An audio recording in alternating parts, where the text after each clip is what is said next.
When I review a book, I'm looking at 4 major factors. Number 1 is editing. Is the editing sufficient enough to not be distracting? Are there glaring plot holes?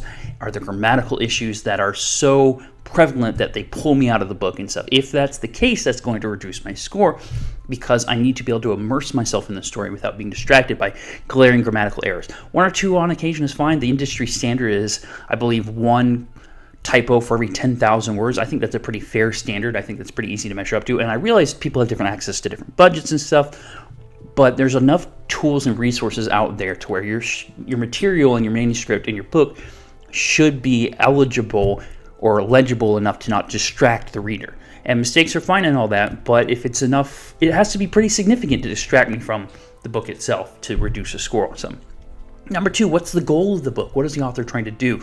Are they trying to make me laugh? Are they trying to make me think deeply about something? Are they trying to do both, which is a challenge in and of itself? Or are they just writing the story to be entertaining and just for the reader to have fun? Those are factors, and how well the author succeeds at doing that thing factors into how well my review treats the book, or how high of a review score they get.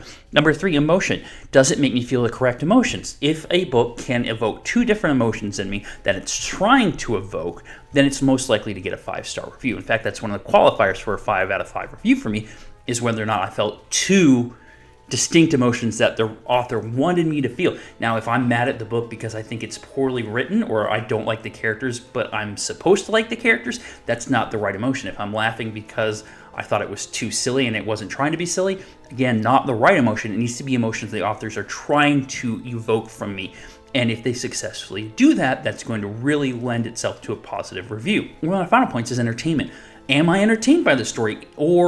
And this can vary what entertainment means. If I'm having a good time or if it's making me really consider or think about something, really analyze something, I consider both of those to be levels of entertainment. So overall, those are the ways that I measure and review a book. I like to take into consideration whether or not I am the target audience, because I do read a lot of books where I'm not the target audience, and that factors into my review.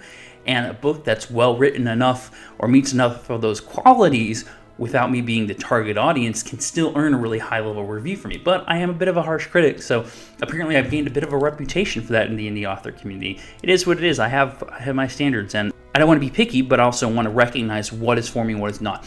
And one of the bonus things I always try to do when I leave a review is I really want to try and leave something that the author can use to help promote their work.